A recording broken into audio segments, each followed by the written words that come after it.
guys, thank you guys so much for coming back to my channel. So today I'm going to share with you guys 5 things that I have been able to use or apply to my life that have helped me become a better homeschooler. Firstly, everybody's house looks different. So how you want homeschooling to look for you is going to look different than the next one. So my first tip that I continue to make sure I reevaluate and I go back to all the time, and me and my friend, we have a podcast, we talk about it a lot, is number 1, knowing your why. So this may seem little, but it's actually huge into knowing why in the world are you homeschooling. So when it comes to me, my why is that God has called me to it. I really feel that God has led me to leading my children, and not only in the aspect of academics, but also leading them in the Word. And I know that I can't do that as best as I could if they were at a school institution for 6 to 8 hours a day, came home, and then trying to lead and direct them.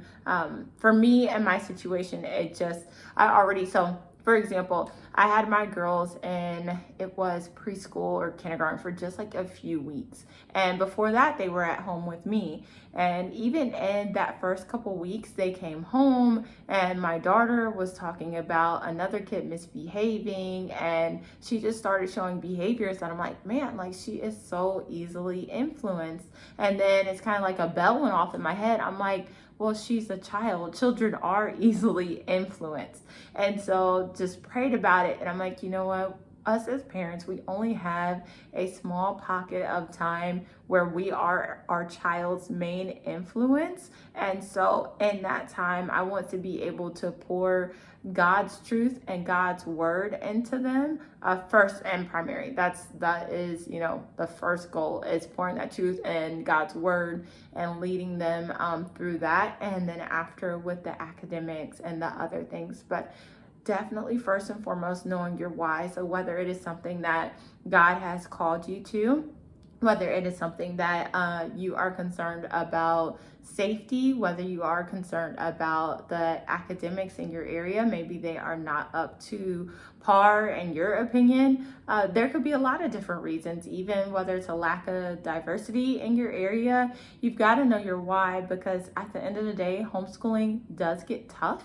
And so when it does get tough and things seem blurry and your kids are cutting up and acting up, and you're like, man, why in the world did I decide to do this? Well, you go back to your why, and it's an encouragement. It really does push you forward. And okay, like when I'm seeing clearly, this is what was my plan. This is what the goal is. This is why I am doing what I'm doing. And I can do this. We are going to have tough days, but you can do it. So that is first, number 1 is knowing your why.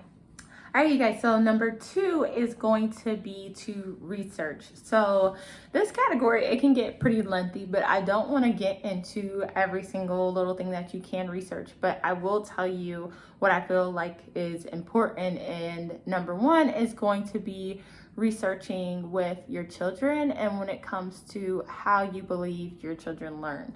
I have 5 different children, 3 that I am teaching right now, and I can tell you each and every one are different in the way that they learn.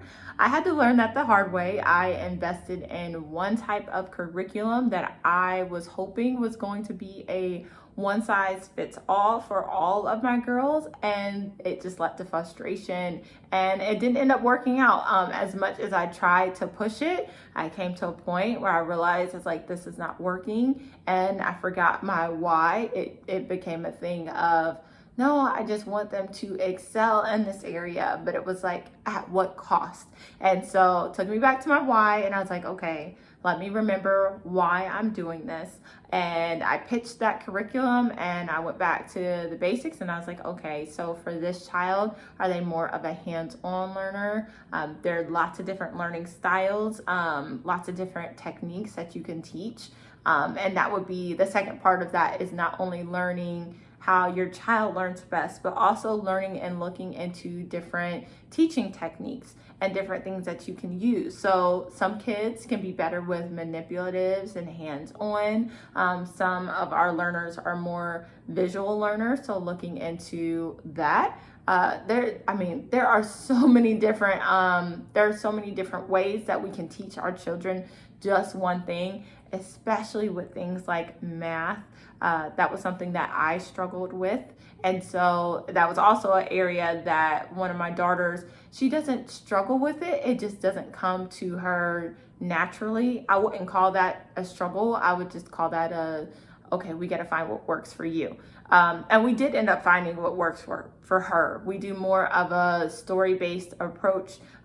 She loves it. She has been doing much better with it than just the blank piece of paper and just memorizing. And so just finding what worked for her and what works for them. So not only learning styles and learning techniques for your children, but also there are ways that we as the teachers, we also need to find things that work for us too, because if we are trying to teach our children and we absolutely cannot stand what we're teaching them or how we're teaching them, then it's eventually going to show in the way that we're teaching, and then they are going to start reflecting that.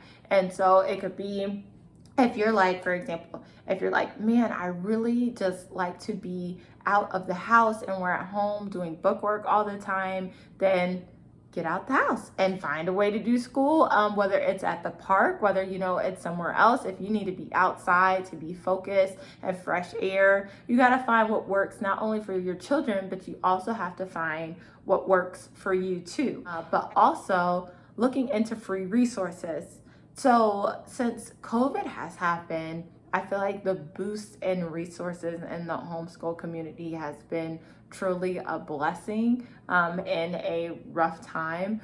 There are state scholarships that are able to help out with curriculum. You got to look at your state, but there are also programs at schools that you can get your children involved in. This one is also like a district by district basis. So there are like extracurricular activities. There are some private schools that will actually, I know there's one here that will let me enroll my children partially during the day for some of their programs. And so there are free resources not only there, but also like at the library. Like, I know a lot of people overlook the library, but the library is full of resources, hands-on activities for your children, science, reading. Even if you need a tutor, like they have that too. So don't overlook the library and how resourceful it can be for you, and even librarians, and they can help you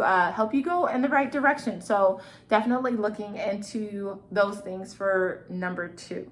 And so for number 3, my biggest thing that I have learned, not only with homeschooling, but also with having a larger family. We are a family of 7. If you didn't know that, we have 5 girls and then me and my husband. So the biggest thing that I have learned is being intentional matters. That is not only with homeschooling, that is with grocery shopping, that is with planning, that's with events.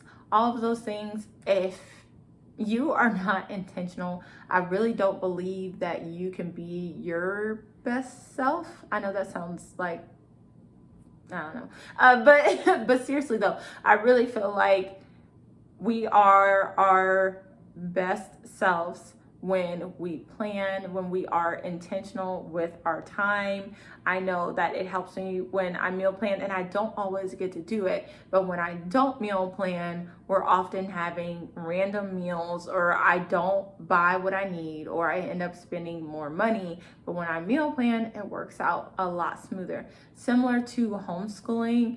Now, homeschooling, there is sickness, there are different things that come up. So when I'm talking about planning, I am speaking of whether it's a light schedule and you're saying, okay, with the months of June to August, we are just going to do math and language arts. That literally can be your plan. Like, it does not have to be, okay, June 1st, 2nd, 3rd, 4th, 5th, we're going to do language arts from 10 to 12. Like, you can get that, you can get that detailed, or you can just say, during these months, we're going to focus on these subjects. Like, for example, for me, I know during the summer right now, I have looked at the lessons, our math lessons, because we school all year round. And I know that we are going to be doing at least one lesson 5 days a week for math. Doesn't matter what time, but 5 days a week. And if we do that, we should be done with math by the middle of July. That is as detailed as it goes. I have a new little one, and so sometimes, plenty of times actually, things go unplanned. But it's helped that I have a guide. It helps that I have a guideline to kind of steer me back, so I can know when I'm going to be done with what, when I would like to begin other things. And I can also plan around that too, whether it's play dates or whether it's whatever. So having a plan, being intentional, not only with homeschooling, but just with your home in general, being intentional. And if you need any tips or tricks, I can definitely share some things that I have learned with you about things that help with managing my home. I don't get it perfect, but I have been doing it for a while, so I think I can be helpful. I think I can be helpful. So if you need any of those, please reach out to me and let me know. So number 3, being intentional. Okay, so this next one, number 4, is going to be coming off of number 3 a little bit from what I was just saying about how change just happens. So this doesn't seem like it's big, but for me it was knowing that there's going to be change, knowing that there's going to be difficult times, and being okay with that. That is just life in general. And it's funny because when I was younger and I didn't have as many children, change was a big deal to me. I was one of those people who was just like, I do not like change. I like things to be set in a certain way. I like to be organized. I like to know. And as God has grown my faith and as He has grown my family, learning that change happens and accepting it and being at peace with it, even difficult times, whether there are times where my children, maybe someone is struggling with a subject and it makes me doubt my abilities to teach them, or they just don't want to learn. They just are at the table, they just have an attitude and they're like, I'm just not here for it today. Or there are things going on with your life. Maybe it's a new baby. Maybe you are moving. Maybe there are things going on personally with family members. Change happens. And the great thing about homeschooling is that you can adjust your schedule to change. And so with that, you can take breaks, and that's okay. Sorry guys, if you guys heard that squeaky door, that was that was my daughter coming up. But saying that taking breaks is okay, and your children are not going to be ruined if you take a month off of schooling, or if you take a break to, just get things back in order with your home. They're not going to be ruined. That, if anything, is I think a perfect time to show your children, like, hey, life happens, and doing life with your children. So whatever the situation is, whether it's moving, whether it is a loss, whether it is a new baby, and having your children be hands-on in those situations, because even that is a learning experience in itself. So just accepting change, whatever it looks like, and knowing and trusting that God is not only working through like the academics with your children, but the goal of homeschooling, like I said, at least in my home, is that God is working through their hearts. So even though academics is important, it's really important, more so than that, I want my children to know the Lord and have a genuine relationship with Him. And so whether that is bookwork or whether that is doing life together, that is our main goal. So the last one is going to be that you just got to start somewhere. Summertime, I think, is the perfect time to start because whether you are transitioning from public or private and you're trying to figure out homeschooling, you can set just a very open schedule. Just try a few subjects at home and see how it works. Now, this goes back to the other points that I said, because in order for it to work, you're going to have to be intentional. You're going to have to accept change. So if you got a little one who's running around the house, tearing up the house while you're trying to homeschool, knowing that that is okay. You can still teach your kids through that, teach your kids around it, teach your kids while that little one is taking a nap, but accepting change, being intentional, tapping into those resources that are out there, and just remembering your why, or figuring out like, hey, why am I even doing this, or why am I trying to do that in the first place? Thank you guys so much for coming to my channel. Please like, subscribe, and comment, and I will see you next time. Bye.